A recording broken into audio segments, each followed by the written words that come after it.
Okay, so I don't know why it took me so long to figure out how to do a Liberty top string that would be easy for people who don't string all the time to do. But then again, probably wasn't even trying to figure it out. I certainly have come to realize that a lot of the stuff that I screw around with is complicated. But anyway, this is something that I've been doing lately on a lot of the men's field heads that I've been doing. And I really like how it's turned out. So this is hopefully a simpler way to do a 9-diamond Liberty top string in a head with 6 holes in the scoop. All right, so for today's demonstration, I'm going to use the brand new ECD Mirage 3.0 box, which I'm currently in love with. And I have a used piece of 9-diamond memory mesh here. I'm using a piece of used mesh purely for the standpoint of I don't want to have to worry about stretching the mesh out east-west as I do this. First thing I'm going to do is this is about, I don't know, 3 or 4 feet long. The top string, I'm using an orange string for some contrast. I'm going to do a double knot, pull that nice and tight. I am going to be using the first and second holes on either side of the head itself. So the first hole is obviously called the first hole. Second hole is called obviously the second hole. I'm going to go 1, 2, 3, 4, 5, 6, counting in that direction as I'm going through. I'm going to double loop start in the second hole down on this side from the screen, the top side of the head here. So outside in, as you can see, I have folded over, because this is an 8-9 diamond piece of mesh. I've just folded over on one row, on the 9-diamond row. So outside in through sidewall hole number 2, front to back through the mesh. I'm going to do that. Go through the mesh twice, and I'm going to go outside in, make sure that it all lines up when it gets tight, just because we want to make sure it's pretty. Come on now. Holy moly.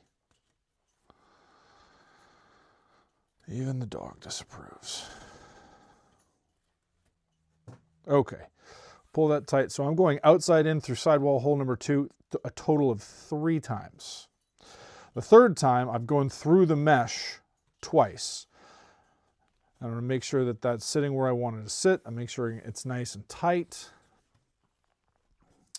Now I'm going to go inside out through sidewall hole number 1.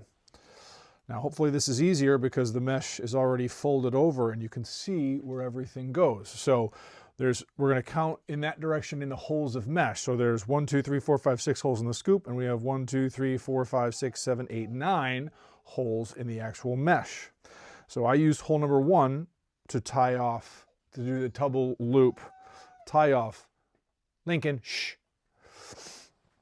He's hungry. On mesh hole number 1. So I'm going to go back to front through mesh hole number 2, front to back through scoop hole number 1, back to front. I'm going all the way across. The only one that I'm not going to use is this one right here. So I'm going to go through this. I'm not going to go through hole number 1, and I'm not going to go through hole number 9. Those are where I'm tying it off to each side, but I'm going to go through all the rest of them. I'm not doing all the stuff that I do a lot of the other time where I shift it and I got to try to figure out what it is. Nope. I wanted to try to figure out how to do this simple. So I'm just going back to front through the mesh, front to back through the hole in the plastic, and I'm just going to keep doing that as I go across. Going into the next one. You do not have to worry about keeping anything tight yet. So I'm going to go back to front through mesh hole number 8. I'm not going to, like now, I am going to go inside out through bottom sidewall hole number 1, outside in through the bottom sidewall hole number 2. Now I'm going to do the double loop, or start the double loop on this side. So front to back through the mesh, outside in through sidewall hole number 2 again, front to back through mesh hole number 9, outside in through sidewall hole number 2 for the 3rd time. So you can see that's where the double loop will sit. Now I'm going to go inside out through sidewall hole number 1. Now this is where I go and I start to, the knot over here, this is where I'm tightening everything to here, and then I'll come back. So this knot over here is already tight, but I want to make sure everything stays tight. Thankfully, the mesh has already been broken in and stretched out. So as I'm going along, I just want to make sure everything is sitting where it is supposed to.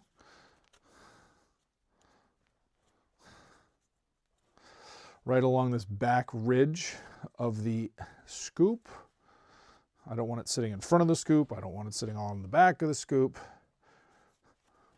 It's one of the reasons why I love the Mirage 3 is because it has this textured grip. You want the mesh sitting right along that texture.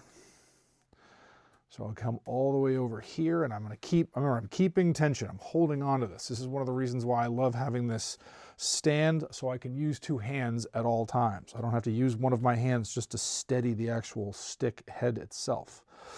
So now I am going to pull. I'm just continuing to pull and keep this string tight.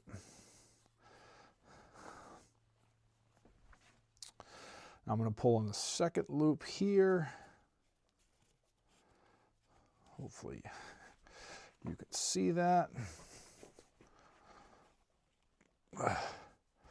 And now I'm going to pull on the end of the string and keep that there. Get that to sit nice and tight. So all of that is nice and tight. Hopefully you can still see each of these holes. So as I said at the beginning, or earlier, I'm not using mesh holes 1 and 9. I'm only using the 7 in between. So I'm going back to front through, if I started over here with 1, back to front through 8, front to back through, this is scoop hole number 6 in the plastic itself. And now I'm going to kind of keep it tight as I go along. And I just keep going back to front through 7, front to back through plastic hole number 5, back to front through mesh hole number 6, front to back through scoop hole number 4. So hopefully you're starting to see the way that this is going to look. And I just keep going to the next of each. After I go through the mesh and then through the plastic, each time I do that, even though I'm keeping tension in the string, I'll get to here, I tighten again. I want this thing, I want it to be so extremely tight. So I'm going back to front through mesh hole number 2, one last time, and I'm going to go inside out through sidewall hole number 1. Now, depending upon how pretty you want this to be, I'm just going to make a little aglet here on the end of my, so actually I should probably, I could just go through hole number 1 and tie it off, but it wouldn't look very good. So in order to make it look as clean as possible, and this is probably one of the more complicated bits, I'm going underneath this part of the string here, underneath, and I'm not tying anything to the mesh itself. I'm just going under there and then inside out through sidewall hole number 1 again. I pull to make sure everything is tight. I pull the end of the string there. I tie it off.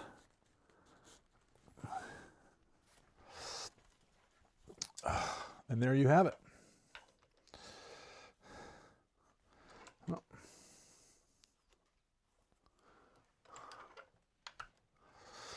Looks the same on both sides. I have one doubled over point of contact in every single one of these holes. When I actually string and break in, well, this mesh is already broken in, but for ones where the mesh isn't at the beginning like this, when I string the rest of the pocket and I pound it out to break in the entire thing, no one hole here, even though I only have one point of contact rather than two with some other ways that I will do this, and others, of course. I have one doubled over point of contact here, but it's the stress placed upon the mesh by the string when you pound the pocket out and over time through use is spread out evenly. And there's no one point across the entire top string there's no one point where more stress is on that point than any other point. That is why when you do certain types of top strings, they will last dramatically longer than others. Okay, if you have any questions, let me know. Hopefully that's a thumbs up. Keep stringing.